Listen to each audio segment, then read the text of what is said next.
थान एक जिला पुलिस थाना। दोपहर का समय। थाने में चाय की खुशबू और हल्की सी ऊब फैली हुई थी। कुछ सिपाही मोबाइल में व्यस्त थे, कुछ कागज पलट रहे थे।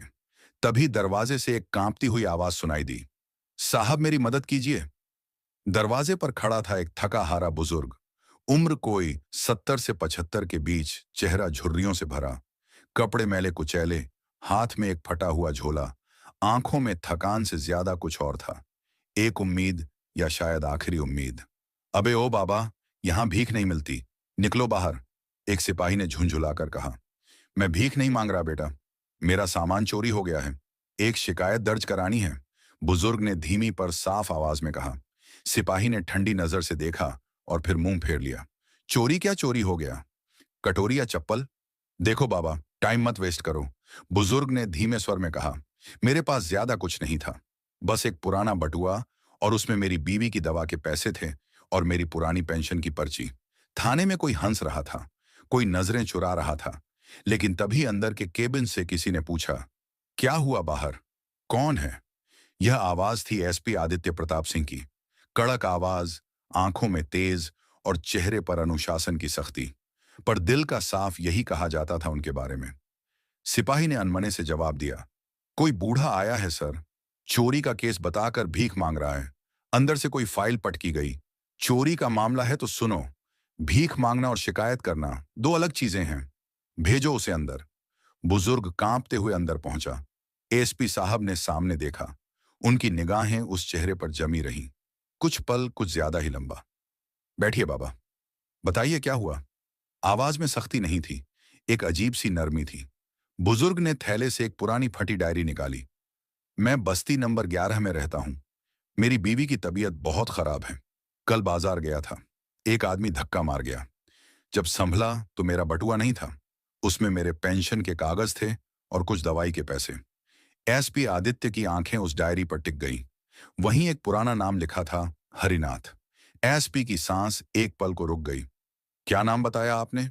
उन्होंने धीरे से पूछा। हरिनाथ, हरिनाथ सिंह, बुजुर्ग ने जवाब दिया। एसपी की उंगलियां को धीमे धीमे मेज पर थिरकने लगी। बाबा, आपकी बाजू पर यह निशान कैसा है? उन्होंने इशारा किया। बुजुर्ग ने आहिस्ता से बाजू ऊपर की एक पुराना जला हुआ निशान, कुछ वैसा ही जैसा एसपी आदित्य ने अपने बचपन में देखा था, अपने पिता के हाथ पर। आपका कोई बेटा है बाबा? सबने सवाल किया, गले में कुछ अटका हुआ सा। बुजुर्ग ने मुस्कुराने की कोशिश की, फिर थक कर बोला, था बहुत साल पहले एक रेल दुर्घटना में हम बिछड़ गए थे। आदित्य सी पी की आंखों में नमी उतर आई। कमरे में सन्नाटा फैल गया। वह अपनी जगह से उठे, धीरे धीरे आगे बढ़े और सामने झुककर पूछा, बाबा, आप मुझे पहचानते हैं? बुजुर्ग ने झुककर देखा, फिर जैसे समय की परतें खुलने लगी। चेहरे का तेज वो नजरें और वो नाम आदित्य। आवाज कांप रही थी और साथ ही कमरे की दीवारें भी। थाने के भीतर वह पल जैसे थम सा गया था। एसपी आदित्य की आंखें अब नमी से भरी थीं, लेकिन वह सख्त चेहरा, जो जिले भर में डर और इज्जत दोनों का प्रतीक था, अब थरथराने लगा था। बाबा, आप ही हो ना? हरिनाथ सिंह मेरा बाबा। बुजुर्ग की आंखें पल भर के लिए खुली की खुली रह गईं। वो आदित्य की आंखों में देख रहे थे, जैसे किसी भूले बिसरे सपने को पहचानने की कोशिश कर रहे हों।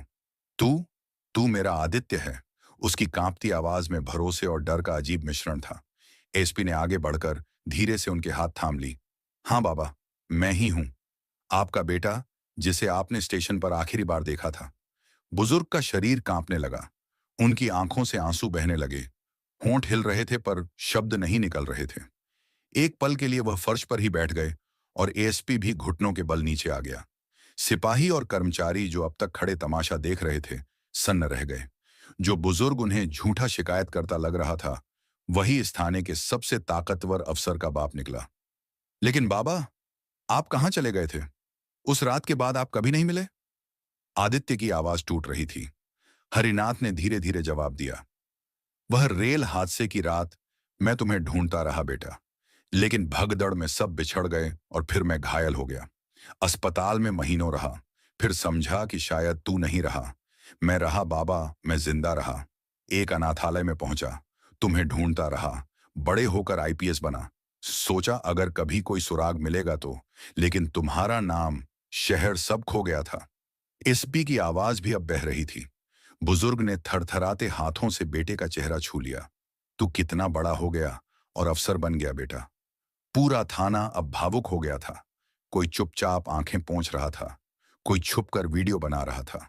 लेकिन उस पल में कोई नियम, कोई वर्दी, कोई औपचारिकता नहीं थी। सिर्फ एक बाप और एक बेटे की मुलाकात थी, जो जिंदगी भर अधूरी रही थी। एसपी ने आदेश दिया, सभी रिकॉर्ड करो कि बाबा की शिकायत पर अब एफआईआर दर्ज होगी और इस केस की तह तक जाया जाएगा। सभी अफसर हरकत में आ गए। एक सिपाही चाय लेकर आया। बाबा जी कुछ खाइए, बहुत देर से भूखे होंगे। एएसपी ने खुद जाकर अपने केबिन से एक कपड़ा लाया और पिता के पैरों से धूल साफ की। मैंने कितनी बार भगवान से मांगा था कि एक बार मिलवा दो, बस एक बार। अब मैं आपको कहीं नहीं जाने दूंगा बाबा। बुजुर्ग बोले, नहीं बेटा, मैं किसी पर बोझ नहीं बनना चाहता। बोझ बाबा, अगर आपकी दुआ ना होती तो आज मैं एसपी नहीं होता। मेरा पूरा जीवन आपसे ही तो है। थोड़ी देर में प्रेस को भी खबर मिल गई थी। थाने के बाहर मीडिया इकट्ठा हो चुकी थी।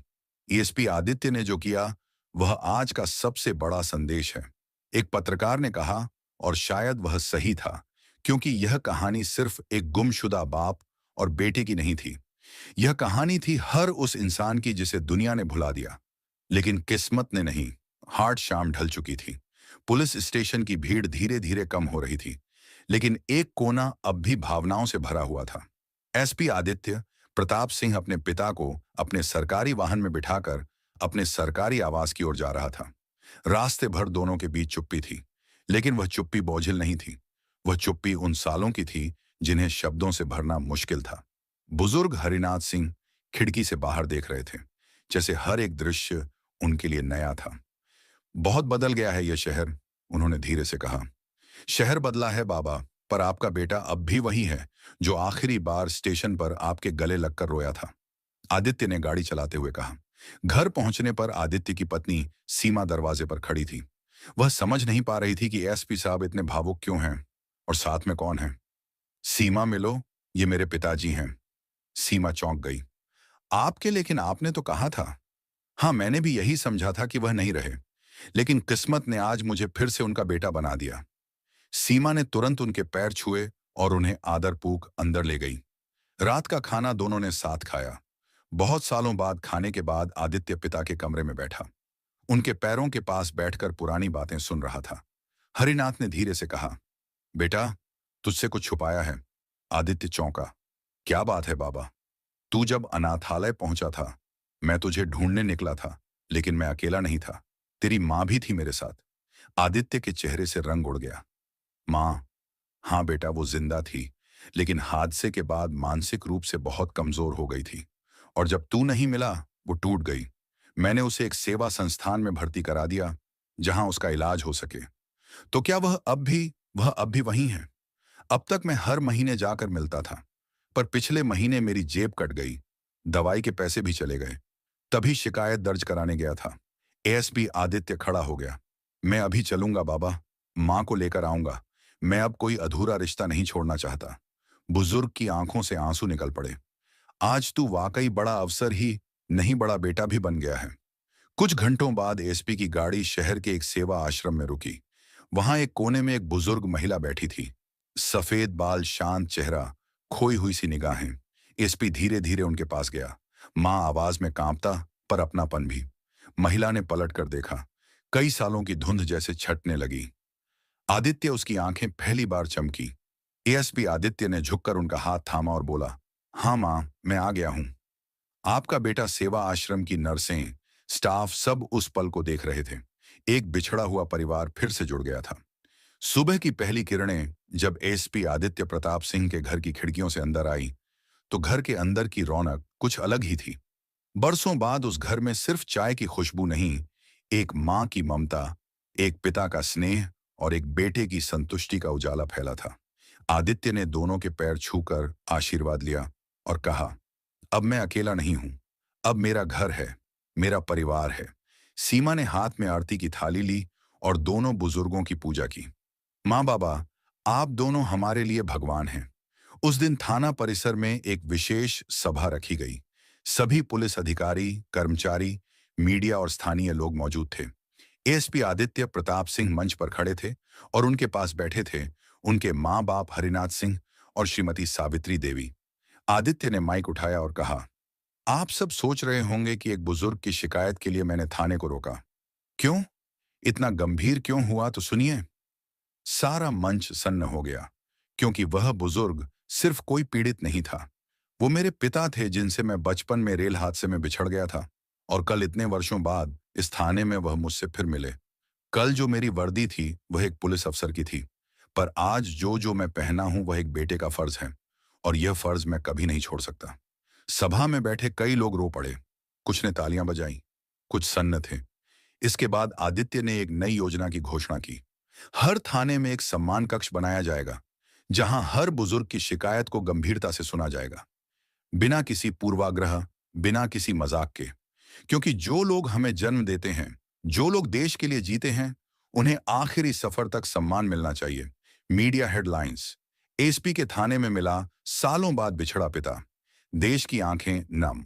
आदित्य प्रताप सिंह बने आदर्श बेटा, नई मिसाल। अब बुजुर्गों की शिकायत होगी सबसे पहली प्राथमिकता। पुलिस विभाग में बदलाव। शाम को आदित्य अपने पिता के पास बैठा था। बाबा, एक बात कहूं? हाँ बेटा, अब मैं आपकी पुरानी डायरी को डिजिटल करवा रहा हूं। आपकी लिखी यादें, कविताएं सब देश पढ़ेगा। हरिनाथ मुस्कुराए। मैंने कभी सोचा नहीं था कि मेरा बेटा इतना बड़ा बनेगा और फिर मुझे ढूंढेगा। आपने कभी छोड़ा नहीं बाबा। किस्मत ने हमें देर से मिलाया, पर अलग नहीं कर पाई।